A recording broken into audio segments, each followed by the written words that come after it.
Welcome to the first series of Conversation on Value, a podcast on traces and dreams about how to reframe value in business and society. I'm Valeria Maltoni, and I've been working on the question of value for more than 20 years.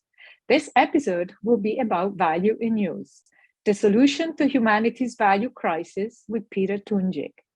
I have known Peter for more than 20 years. Peter is an experienced lawyer and commercial law theorist based in Melbourne, Australia.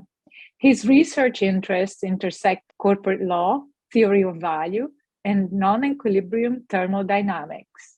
He uses rigorous argument and reason in all of his work. Conversation on Value is a podcast about how to reframe value in business and society. I'm Valeria, and I've been working on the question of value for more than 20 years. So welcome to Conversation on Value, Peter. Why don't you tell us a little bit about your work? Well, first, thank you, Valeria, for inviting me to speak. A little bit about myself. I am a practicing commercial lawyer. I live in Melbourne, Australia, and I have been thinking about the question of value for probably the best part of my professional career of 30 odd years. And it might seem strange that a lawyer is concerned about the question of what value is, but as a corporate lawyer, it is fundamental because I advise companies on the decisions they make. And hopefully we're creating value. And we're not destroying value. But the real question then comes back to, well, what is value? And as a lawyer, the challenge has been that value, as a corporate lawyer, value has always been seen very much in the lens of exchange value, the production of commodities to realize a profit. And that just never sat well with me. So I went about trying to understand the history of corporate law in Australia as it relates to the question of value, and then to see whether we could develop a different approach to commercial law and corporate governance that relied on the concept of value in use. So tell me a little bit about that, because this is something that most people don't think about, the distinction between exchange value, as you just mentioned, and value in use. So what is value in use? Yeah, I guess to answer that question, a bit of history is required. So value in use was very popular about 2,000 years ago. And Aristotle reflected very much around what the difference between exchange value and value in use. And he used a really simple thought experiment. He said, well, you ask the question, is it better to wear a pair of shoes or sell a pair of shoes? And he came to the conclusion that it was always better to wear a pair of shoes than to barter them. And the question then came back as, well, how do we determine the best use of something? And essentially, I think that's what Aristotle was reflecting on. What is the best use of a pair of shoes, and how do we go about determining that? And then we jump forward to the sort of the 18th and 19th century, and no one's really answered that question, but it becomes popular. Aristotle also says that exchange is just a type of use. There are not two different kinds of value, exchange value and use value.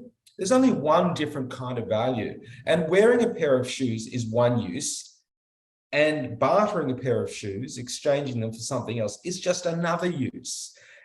And so Aristotle reflects on what is that best use.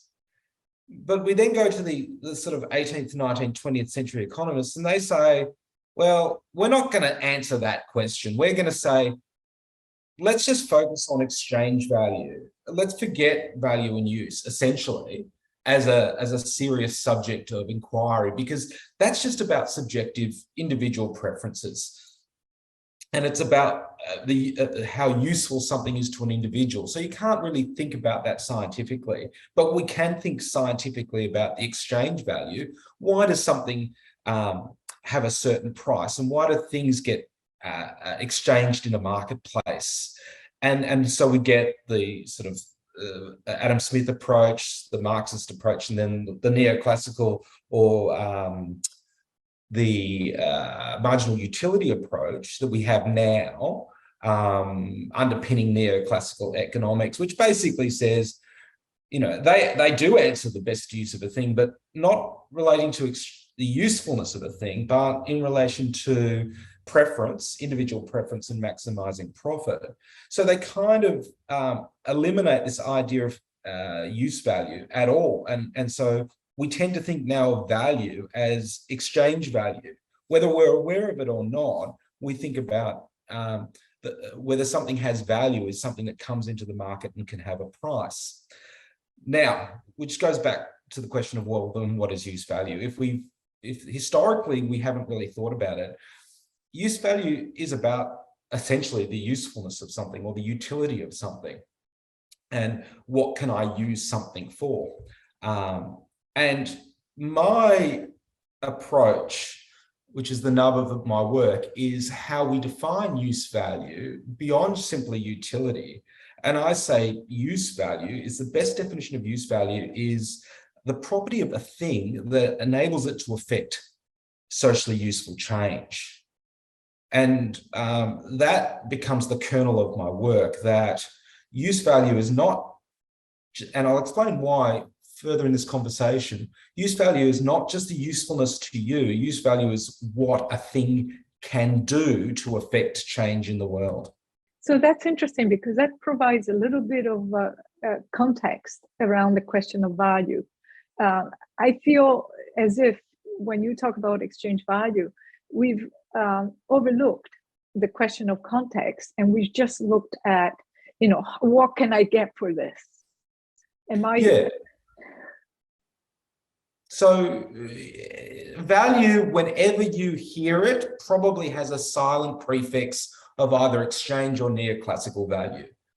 Whenever you hear the word value, the chances are it's just exchange value. That particularly when economists or politicians talk about value, they're very much talking about exchange value.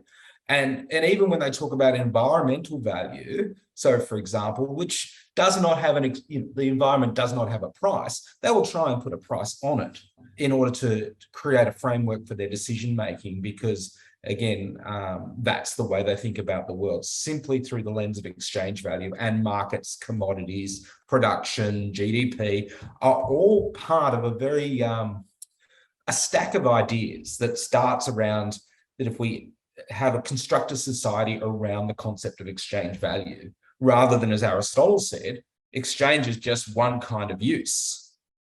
What we need to understand is what is the best use of a thing, which determines two things. One, individually, what do we do with the things? What is the best use of what we have? But also, in a broader sense, what should we be producing and what should we not be producing? And that's a question that exchange value theorists and marginal utility and economists can't actually answer. They can try and put a price on things, but they actually can't tell me, well, what is the best use of a thing? Why turn a forest into a mine? Well, obviously the answer is, well, that's how you make profit. But is that the best use of the land on which a mine stood? And we saw that recently in Australia with the Yunkin Caves, where a mining company blew them up, and all of that history. And the question is, well, was that the best use of that land when to create a profit? And is that money more, and from a use value, from an exchange value perspective, of course, the iron ore was more valuable than these caves. But from a use value, there's a very different outcome. The caves were far more in situ, had far more use value than the money, because the money you can use once, it's gone. The caves were there for 40,000 years. All that cultural history and all of the value in there waiting to be realized. And we'll come to that later. Yeah, so that's why you talk about a value crisis, because clearly it's hard on one side to say we want to do things sustainably and then continue to make this exchange in the value arena. Yeah, so the easiest way to understand the value crisis is what happens is when you turn the use more into the use less. And I don't mean useless. that you can affect, come back to my definition, if we engage in transformations of the world where we take something that was useful and turn it into something that is useless, we actually have less use value available to society. And that becomes a crisis as you constantly transform things that could have been transformed into the capacity to affect greater change, into the capacity to create less change. And so that's the nub. I call it decapitalization, that when you turn everything into money, you decapitalize the world. Because what we should be doing is capitalizing things, turning something that has less use into something that has more use. But exchange value and a theory of exchange value takes everything, turns it into a commodity, then turns it into money. And then we question, well, what can we do with the money? Well, actually not a great deal, because you can't buy back the Yunnan caves using money. So it's actually worth less, and we have less. And so we've turned a full world of opportunity into a world of less opportunity, because there's less of the building blocks, the things that are required to transform into things of greater value. Not sure if I made that clear, but yes. So to get a little bit more pragmatic into that, you've correlated your work on value in use with the work on capitals. And in fact, the two concepts started. I actually saw this happening when this happened. They started integrating each other and making sense of each other. Can you tell us a little bit more about that? Yeah. So and this is a big topic. So if we start with what value in use is, the capacity of a thing to affect socially useful change, we then say, well, actually, where does that reside? Where does that capacity reside? And it resides in things, and those things can be understood in terms of classes of things called capitals. Now, this word capital is a bit like value. It gets loaded. So most of the time when you hear the word capital, it is a exchange value version of the word capital. It's about commodities, it's about money, it's about those things. But clearly the capacity to affect change resides in a whole bunch of things that we typically don't associate with markets and commodities, such as social capital, intellectual capital, human capital, environmental capital. All of these other forms of capital actually don't necessarily come into the market, but they are stores of value in use. And so, my approach to the capitals is these are stores of value in use that can release their value in the future. And so by using the word capitals and putting financial, we're grouping together things that have similar qualities or characteristics. And this is really important to the theory of value in use, because it's those characteristics that determine their capacity to affect change. And I'll give you an example of that. So money, everyone understands financial capital. But if you look at the characteristics of financial capital, yes, it's a store of value, but it also has certain characteristics that in terms of the way value sits within it. So for example, value in use in money can only be used once. If you buy something with money, you no longer have the value in use in that money. You have whatever you purchased instead.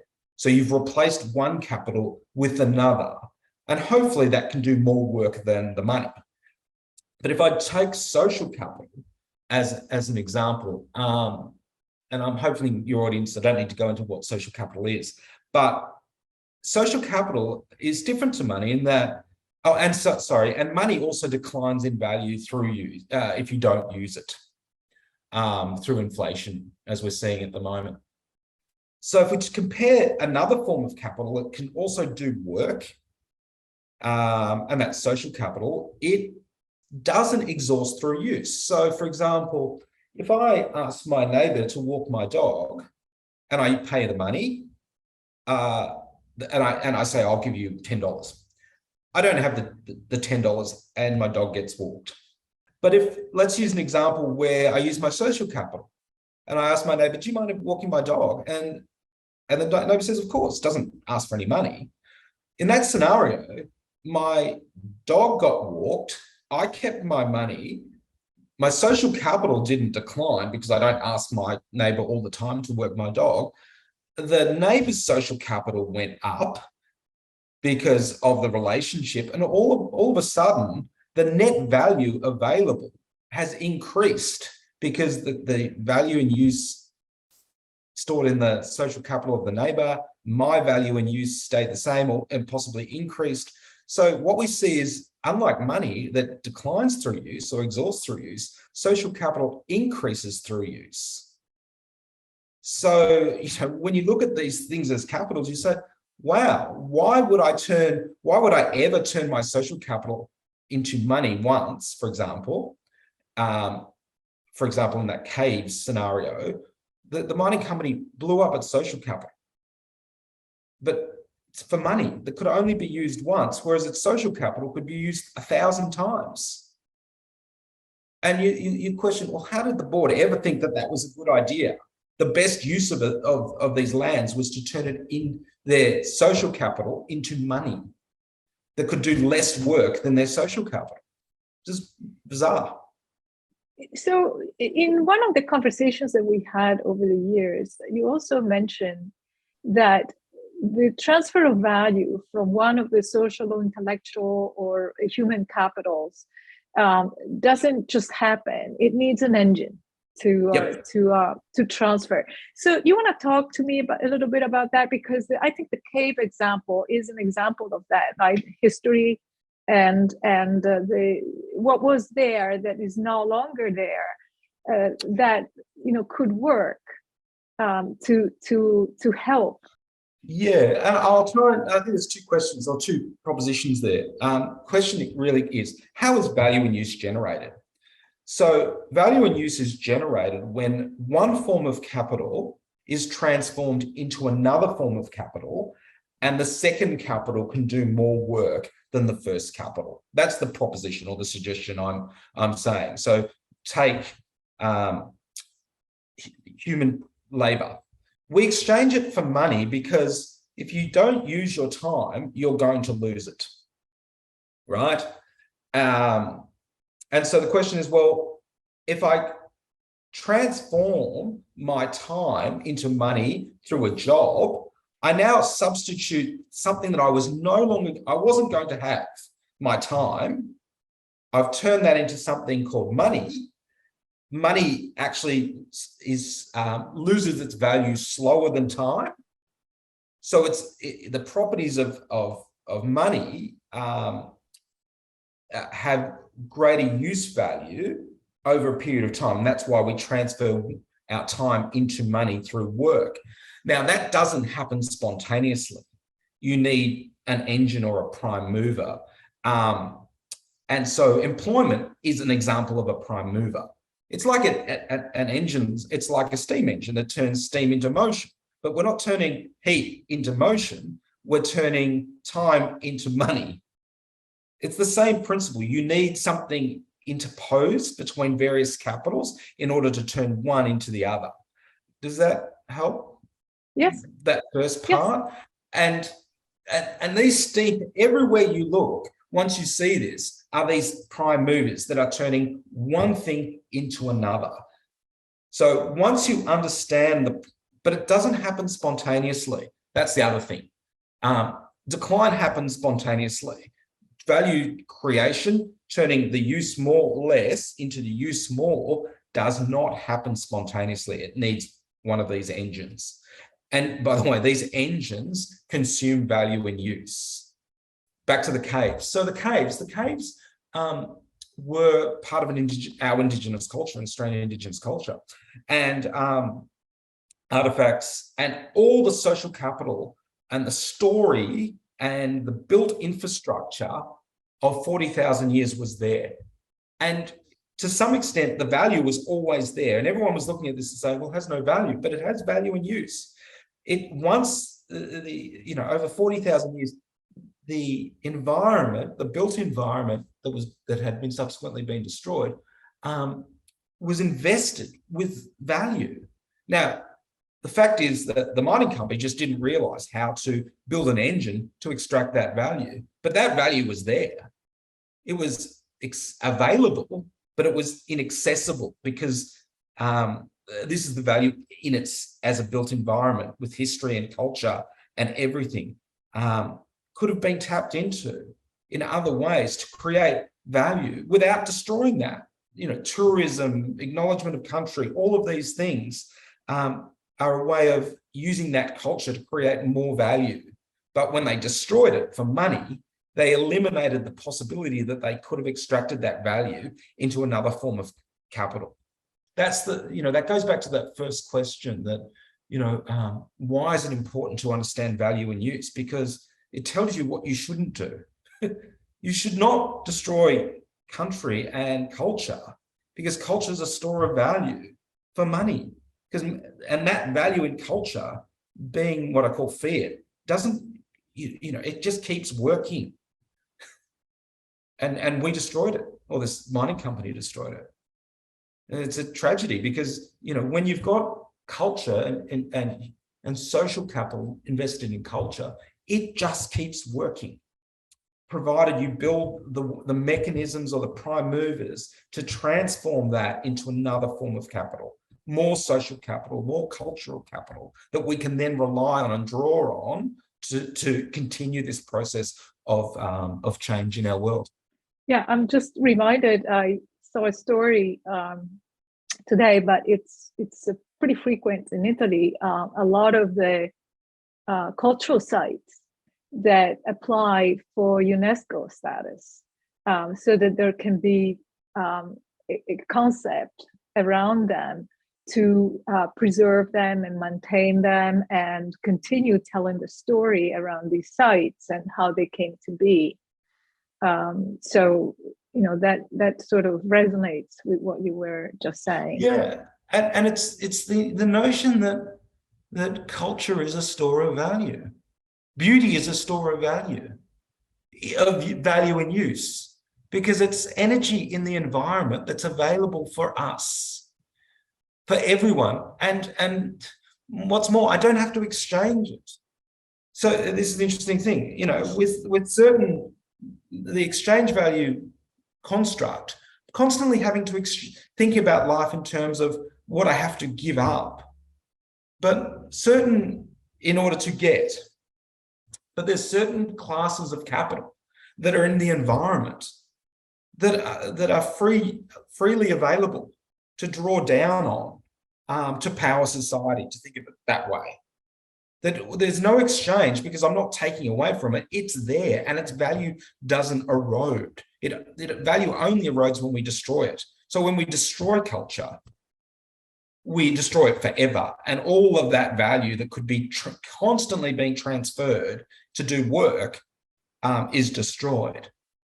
So this is this concept of value and use, and I think why Aristotle was so adamant of this is, once you understand where value lies and where the value lies in all sorts of things that we don't come into a market relationship, why would you prioritize the production of commodities, for example, rather than the production of culture, when culture can do more work than the commodity could ever do? And this is what great civilizations have always, and great architectures always know. Those buildings are doing work.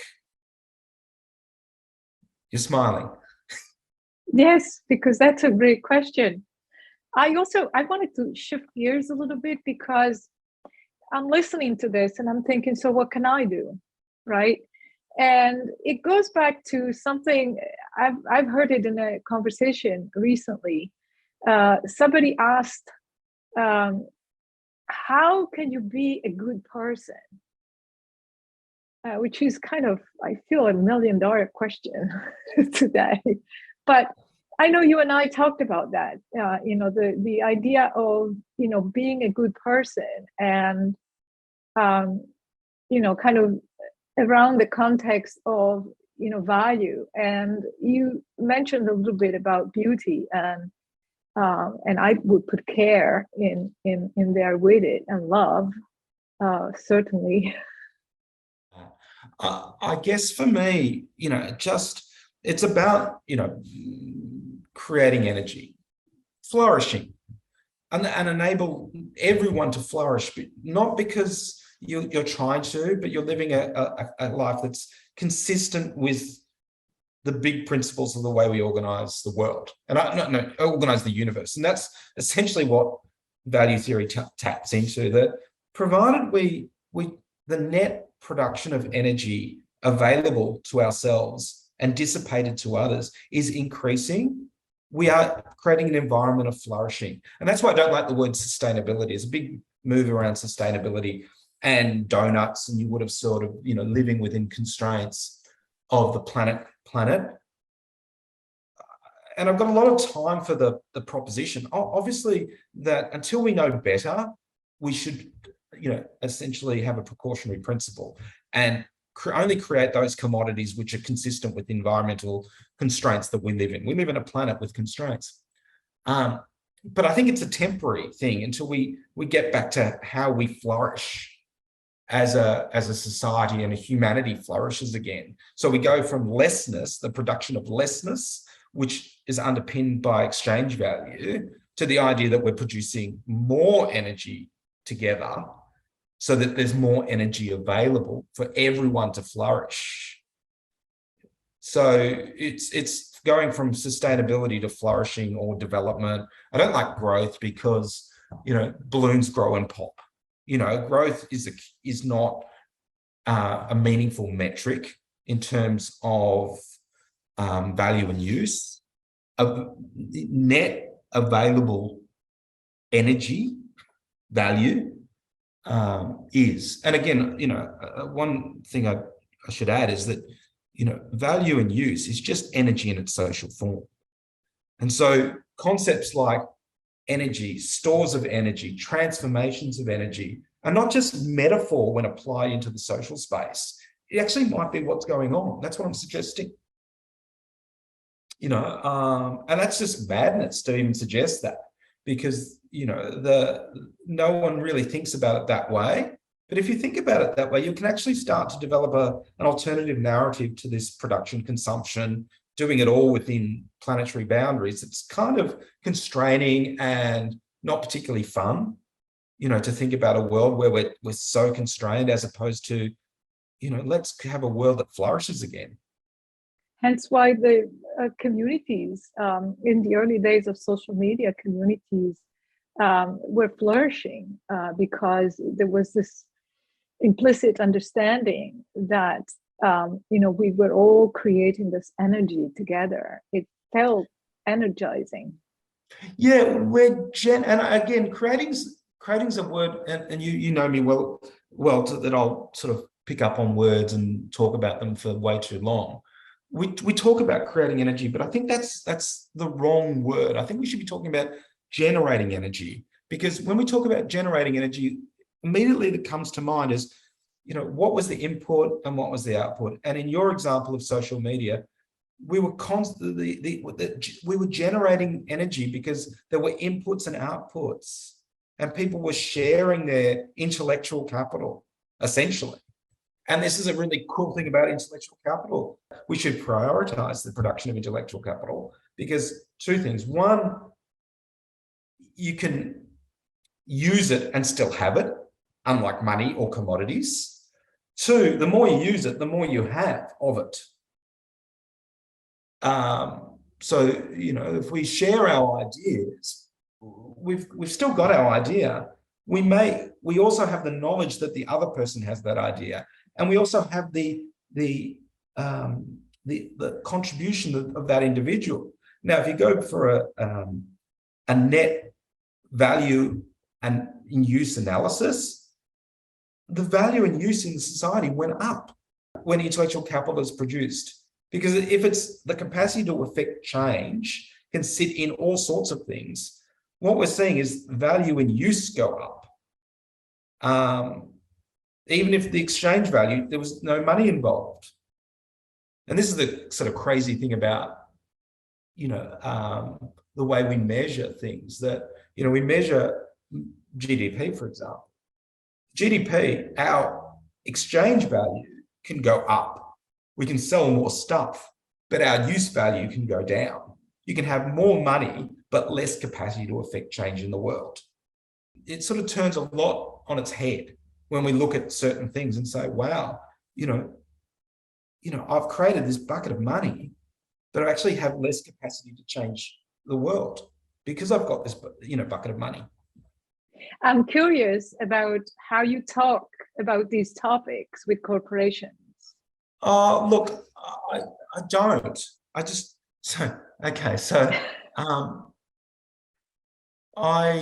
do. So my advice to my clients is always tempered by the production of value and use. So we always have to make money because, money's a fuel to corporations. So let's come back. What is a corporation? So in the US, corporations don't exist. Shareholders own corporations, and the purpose is to maximize profit and look after some stakeholders. Really simplified.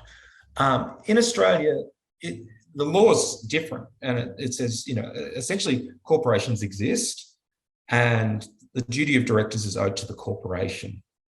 And from my work, I say to my clients, well, if we're going to exist, we need all of these capitals, because all of these capitals have value and use that contribute to existence.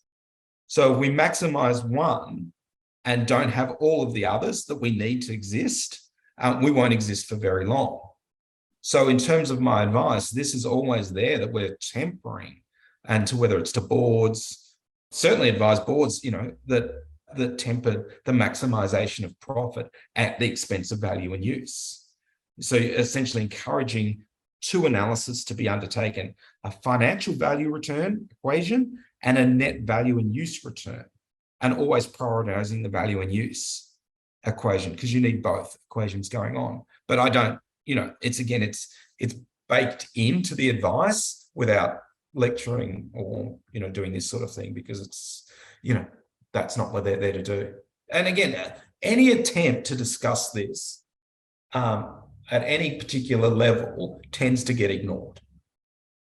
And that's not a criticism. It's just, the thermodynamic approaches to value have been developed over the past 150 years. People have tried to get this kind of idea up. And we're talking, Soddy had a Nobel Prize. And all of these people were ignored. And I could go back and they've got serious credit, and here I am, sole practitioner in Australia, Melbourne, has no chance of tipping the scale of action through talking about this in any, any meaningful sense, other than, as Daly said, just do the work, just write. So if you want to get, from my perspective, just read my work. If you want to get an idea of this, start reading the work, start thinking about how you can see these principles play out in your life or in your corporation. But in terms of this becoming the next big thing, history's not on my side, that's for sure. Thank you again for joining us for this conversation on value. I'm your host, Valeria Maltoni. I hope you'll join us again for our next conversation on Traces and Dreams. If you've enjoyed this episode, please share it with your network and subscribe.